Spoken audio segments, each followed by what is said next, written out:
Luxembourgville, terre d'adoption et terrain de jeu d'Alexis Gincosa, programmateur du Luxembourg City Film Festival. À 43 ans, Alexis est un Vosgien de bonne humeur, il adore le travail en équipe. Alors, au pas de course avec Claude, Carlos, Delia, Julie, Paul, Raoul et Gladys, il nous présente l'univers 100% collectif d'un cinéma luxembourgeois en pleine expansion. Bonjour, donc je m'appelle Alexis Gincosa et je m'occupe de la coordination de la programmation du Luxembourg City Film Festival.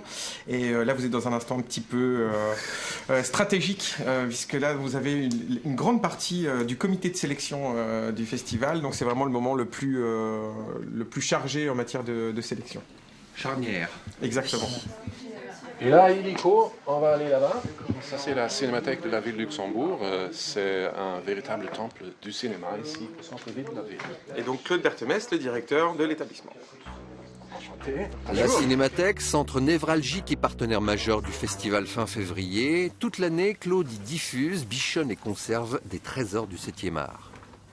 On est une véritable cinémathèque, c'est-à-dire avec des archives, donc plein de copies, même en pellicule, ou majoritairement en pellicule 35 mm. C'est la salle pour le patrimoine ici à Luxembourg depuis 1977.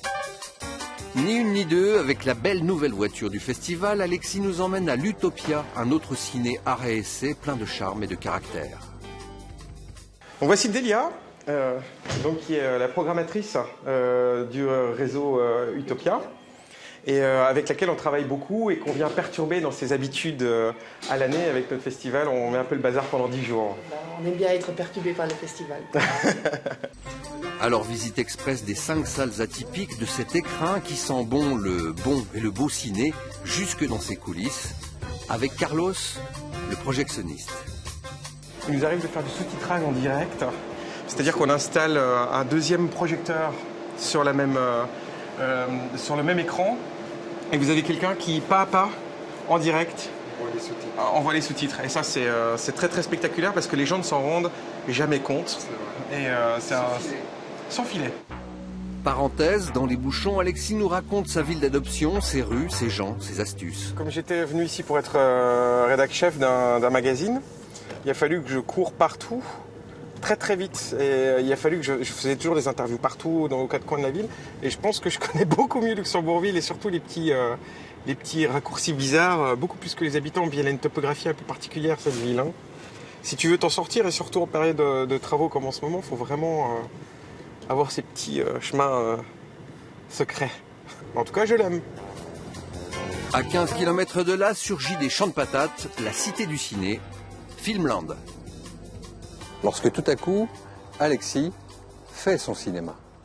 Chouette, allons dans les égouts. Allons-y. Ici, une vingtaine de sociétés de production, post-production, son, effets spéciaux. Alors on démarre la visite sur un plateau de tournage avec Julie, Iris Productions.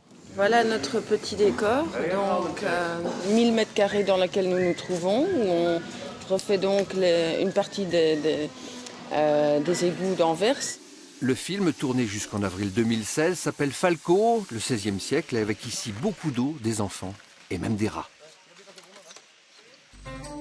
La suite de la visite nous amène à Raoul, Espera Productions, le top européen de l'étalonnage. Puis dans les coulisses de Naco, qui produit un film 100% virtuel. Alors comme un gamin, Alexis s'émerveille. On a vraiment l'impression d'assister à un accouchement.